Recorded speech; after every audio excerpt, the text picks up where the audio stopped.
Hello everyone, welcome to Jobs and Preparation YouTube channel. Jobs and Preparation YouTube চ্যানেলে আপনাদের জানাই স্বাগত। Breaking news, প্রাথমিক টেট 2023-এ যে কটি প্রশ্নের উত্তর চ্যালেঞ্জ করা হয়েছিল তার মধ্যে দুটি প্রশ্নে ভুল। অধিকাংশ চ্যালেঞ্জই ভিত্তিহীন বলে জানালো বিশেষজ্ঞ কমিটি। টেট 2023-এ দুটি বিষয়ের দুটি প্রশ্নে আপাতত ভুল পেয়েছে প্রাথমিক শিক্ষা পর্ষদ। সোমবার চাইল্ড ডেভেলপমেন্ট অ্যান্ড পেডাগজি এবং এনভায়রনমেন্টাল সায়েন্স বিষয়ের প্রাথমিক বৈঠকের পরে ভুলগুলি ধরা পড়েছে।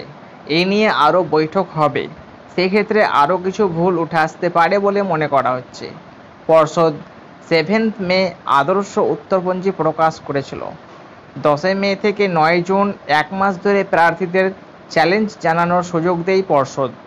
485 জন প্রার্থী এক বা একাধিক প্রশ্ন ভুলের দাবি জানিয়ে চ্যালেঞ্জ জানায়।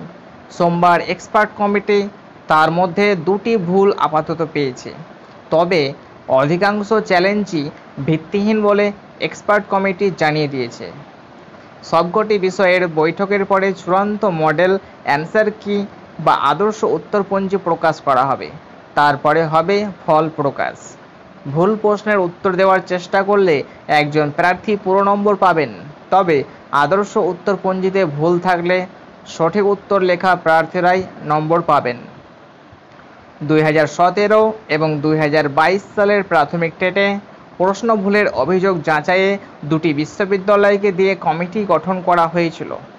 হাইকোর্টের সিঙ্গেল বেঞ্চ কমিটি গঠন করেছিল হাইকোর্টের সিঙ্গেল বেঞ্চ। সেই নির্দেশকে চ্যালেঞ্জ করে মামলা দায়ের হয়েছিল। মঙ্গলবার সেই মামলার শুনানি শেষে রায়দান স্থগিত রাখল বিচারপতি হরিশ ট্যান্ডনের ডিভিশন বেঞ্চ। তবে যে কটি বিষয়ে প্রশ্ন ভুলের অভিযোগ উঠেছে সেই প্রতিটি বিষয়ের জন্য পৃথক কমিটি গঠন করার ভাবনার কথা জানিয়েছে ডিভিশন বেঞ্চ।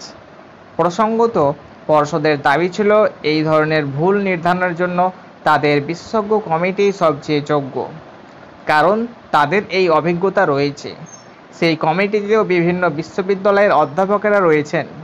প্রসঙ্গত, 2017 এবং 2022 সালের প্রাথমিক টেটে প্রশ্ন ভুলের অভিযোগ খতিয়ে দেখতে যাদবপুর ও বিশ্বভারতী বিশ্ববিদ্যালয়ের বিশেষজ্ঞদের নিয়ে কমিটি করেছিল সিঙ্গেল বেঞ্চ।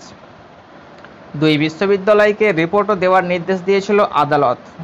দুটি ক্ষেত্রেই নির্দেশ চ্যালেঞ্জ হয়। এদিন ডিভিশন বেঞ্চ জানিয়েছে বুধবার রায়দান হতে পারে।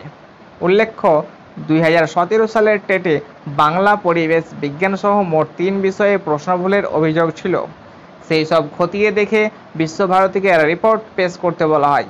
এছাড়া 2022 সালের প্রাথমিকে 150টি প্রশ্নের মধ্যে 23টি প্রশ্নে ভুল রয়েছে বলে অভিযোগ ওঠে। এই বিষয়ে যাদবপুর বিশ্ববিদ্যালয়কে রিপোর্ট দিতে নির্দেশ দেয় হাইকোর্ট। আপাতত 2017 এবং 2022 টেটের মামলায় রায়দান স্থগিত করা হয়েছে। ভিডিওটি থেকে জানতে পারা গেল যে প্রাথমিক টেট 2023-এর দুটি প্রশ্নে ভুল। অধিকাংশ চ্যালেঞ্জই ভিত্তিহীন বলে জানালো বিশেষজ্ঞ কমিটি।